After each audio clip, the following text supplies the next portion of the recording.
بسم الله الرحمن الرحيم الحمد لله رب العالمين والصلاة والسلام على أشرف الأنبياء والمرسلين نبينا محمد وآله وأصحابه أجمعين. عزیز طلبہ، پیارے دوستوں اور ساتھیوں، آج ہم فقہ کی بحث اس لیول میں، یعنی پہلے لیول سے جو متعلق سلیبس تھا اس کو آج ہم انشاءاللہ مکمل کرنے جا رہے ہیں، اور اس کا تعلق نماز کے بعض باتوں سے ہے، تو اسی کو آج ہم پڑھنے کی کوشش کرتے ہیں انشاءاللہ. تو فرماتے ہیں نماز کی صفت، یعنی نماز کس طرح پڑھنا چاہیے، نماز پڑھنے کا طریقہ بتا رہے ہیں.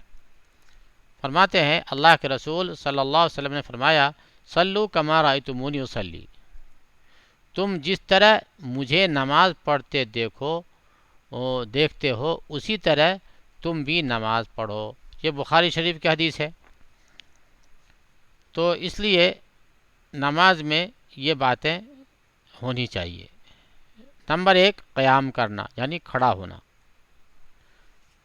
نمبر 2 تکبیر تحریمہ کہنا، یعنی اللہ اکبر کہہ کر نماز شروع کرنا. فرماتے دونوں ہاتھوں کو کہنیوں تک یا کندھوں کے برابر لے جانا اور اللہ اکبر کہنا. دائیں ہاتھ بائیں ہاتھ کے اوپر سینہ کے بیچ کے حصہ پر اوپر رکھنا. پھر سے سنیں اس کو، دایاں ہاتھ بائیں ہاتھ کے اوپر سینہ کے بیچ کے حصہ پر اوپر رکھنا. اس کے بعد ثنا پڑھنا، سبحانک اللہم و بحمدک وتبارک اسمک وتعالی جدک ولا الہ غیرک. اس کے بعد سجدوں کی جگہ پر نگاہ رکھنا. یہ تکبیر تحریمہ کے بعد ہو گئی. ٹھیک ہے، سجدہ کی جگہ پر نگاہ رکھنا. اس میں فرماتے ہیں سورہ فاتحہ کا پڑھنا. سورہ نمبر 3 سورہ فاتحہ کا پڑھنا، یعنی الحمدللہ رب العالمین پوری سورہ کو پڑھنا. جیسے فرماتے ہیں پہلے اعوذ باللہ من الشیطان الرجیم کا کہنا، پھر بسم اللہ الرحمن الرحیم پڑھنا، پھر سورہ فاتحہ پڑھنا. فرماتے ہیں نوٹ، سورہ فاتحہ کے بعد آمین کہنا، جس کا معنی ہے اے اللہ تو قبول فرما لے. سورہ فاتحہ ختم ہوتی ہے تو بولیں گے آمین. سورہ فاتحہ کے بعد کوئی دوسری صورت یا چند دیگر آیات کا پڑھنا. ٹھیک ہے، یعنی سورہ فاتحہ جب مکمل ہوگی تو اس کے بعد کوئی دوسری صورت پڑھنا یا کوئی چند آیتوں کو قرآن کی کسی بھی حصے سے پڑھنا.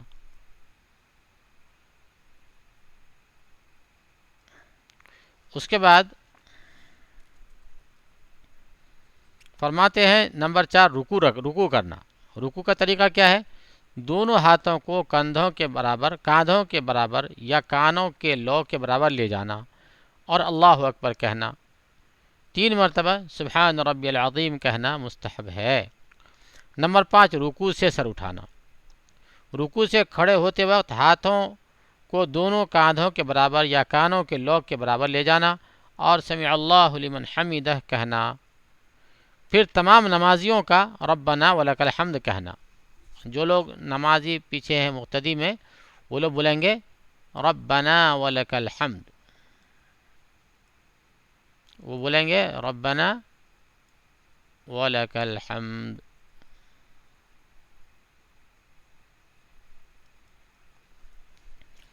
پھر جو ہے سجدہ کرنا. نمبر 6 سجدہ کرنا.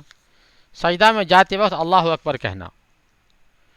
سجدہ کے اندر 3 مرتبہ سبحان ربی الاعلی کہنا مستحب ہے.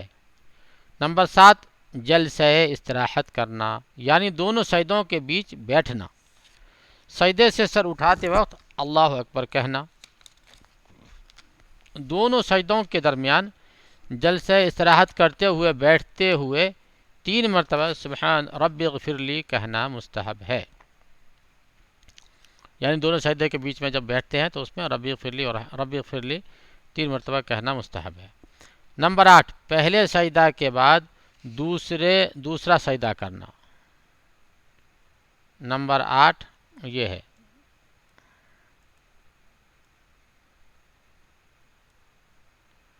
پہلے سجدہ کے بعد دوسرا سجدہ کرنا. سجدہ میں جاتے وقت اللہ اکبر کہنا. سجدہ کے اندر 3 مرتبہ سبحان ربی الاعلی کہنا مستحب ہے.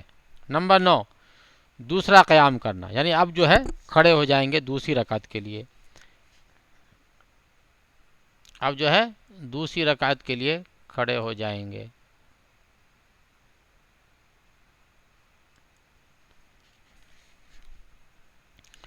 اب دوسری رکعت کے لیے کھڑے ہو جانا، یعنی رکعت مکمل کرنے کے بعد دوسری رکعت کے لیے کھڑے ہونا. کھڑے ہوتے وقت اللہ اکبر کہنا. نوٹ یہ تمام امور جو اس وقت واقع ہوئے اسے پہلی رکعت یا ایک رکعت کہتے ہیں. یہ جو ہے یہ تمام امور جو اس طرح واقع ہوئے اسے پہلی رکعت یا ایک رکعت کہتے ہیں، یعنی بتا رہے اس کو ایک رکعت کہتے ہیں. یہ جو ہم نے کر لیے تو یہ سمجھے کہ ایک رکعت ہم نے پورا کر لیا. ٹھیک ہے نا، یہ اس کو یہاں پہ بتایا تھا. جو ایک رکعت مکمل ہو گئی کب؟ جب ہم دوسری رکعت کے لیے کھڑے ہوئے، جب ہم دوبارہ بار کھڑے ہوئے اس سے پہلے جو ہے ایک رکعت ہماری ہو گئی. اس کے بعد نمبر 10 بولتے ہیں پہلا تشہد کرنا. 2 رکعت کے بعد تشہد میں بیٹھنا. 2 رکعت کے بعد جب بیٹھے تو یہ دعا پڑھے التحیات للہ والصلوات والطیبات السلام علیک ایھا النبی ورحمۃ اللہ وبرکاتہ السلام علینا وعلی عباد اللہ الصالحین اشہد ان لا الہ الا اللہ واشہد ان محمدا عبدہ ورسولہ. ترجمہ نماز ترجمہ تحیات اور نمازیں اور طیبات سب اللہ کے لیے ہیں. اے نبی صلی اللہ علیہ وسلم تم پر اللہ کی سلامتی، رحمت اور اس کی برکت نازل ہو. اللہ کی سلامتی ہمارے اوپر، اللہ کے تمام نیک بندوں پر ہو. میں گواہی دیتا ہوں کہ نہیں ہے کوئی معبود برحق مگر صرف اللہ تعالیٰ، اور میں گواہی دیتا ہوں کہ محمد صلی اللہ علیہ وسلم اللہ کے بندے اور رسول ہیں. نمبر 11 آخری تشہد کرنا. آخری تشہد میں التحیات پڑھنا جیسا کہ پہلے پڑھے. اس کے بعد درود شریف پڑھنا اللہم صلی علی محمد وعلی آل محمد کما صلیت علی ابراہیم وعلی آل ابراہیم انک حمید مجید اللہم بارک علی محمد وعلی آل محمد کما بارکت علی ابراہیم وعلی آل ابراہیم انک حمید مجید. یہ درود شریف ہوئی، اس کا ترجمہ آپ دیکھ لیں. اس کے بعد جو ہے 12 میں ہے درود شریف کے بعد یہ دعا پڑھے اللہم انی اعوذ بک من عذاب جہنم وعذاب القبر ومن فتنة المحیا والممات ومن فتنة المسیح الدجال.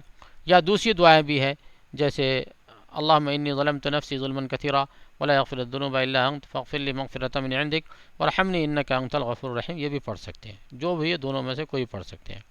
نمبر 13 سلام پھیرنا. نماز سے فارغ ہوتے وقت آخر میں چہرہ کو داہنی جانب موڑتے ہوئے کہے السلام علیکم ورحمۃ اللہ. پھر بائیں طرف بھی وہی بولے وعلیکم السلام علیکم ورحمۃ اللہ. دونوں طرف یہی بولے گا السلام علیکم ورحمۃ اللہ السلام علیکم ورحمۃ اللہ. 14 نماز کے اندر ان تمام اعمال کو ادا کرتے وقت نہایت وقار سنجیدگی اور سکینہ ہونا چاہیے، یعنی جلدی بازی نہیں، بہت ہی وقار اور سنجیدگی کے ساتھ جو ہے یہ چیزوں کو انجام دینا ہے. جو طریقہ اوپر بیان ہوا ہے ان کو اطمینان اور سکینہ سے ادا کرنا. اب آگے جو ہے نماز کو باطل کرنے والی چند چیزیں ہیں اس کو بیان فرماتے ہیں، یعنی یہ چیزیں ہو جائے تو نماز فاسد ہو جاتی، باطل ہو جاتی. نمبر 1 نماز کے کسی رکن یا کسی واجب یا نماز کی شرطوں میں سے کسی شرط کو جان بوجھ کر چھوڑ دینا. جو اوپر آپ نے شرائط وغیرہ پڑھے ہیں یا ارکان وغیرہ پڑھے ان کو کوئی جان بوجھ کر چھوڑ دے گا تو نماز باطل ہو جائے گی. اسی طریقے سے نمبر وہ وضو کا ٹوٹ جانا، وضو ٹوٹ گیا تو نماز نہیں ہوگی. نمبر 3 دوران نماز کسی سے گفتگو یا قصدن ہنسنا، کسی سے بات کر لیا نماز میں یا جان بوجھ کے ہنس دیا. نمبر 4 حالت نماز میں عمدن کھانا پینا، حالت نماز میں جان بوجھ کے کھا پی لینا. نمبر 5 نماز کے اندر ایسی زیادہ حرکتیں کرنا جو اوصاف نماز میں سے نہیں ہے، یعنی جیسے بہت زیادہ ہلنا وغیرہ یا بہت زیادہ حرکت وغیرہ کرنا، یہ چیزیں بھی نماز کو جو ہے باطل کر نماز کو توڑ دیتی ہے. اس کے بعد فرماتے ہیں نماز کی حالت میں جو چیزیں کرنا مکروہ ہیں. یہ تو نماز کو باطل کرنے والی چیزیں تھیں.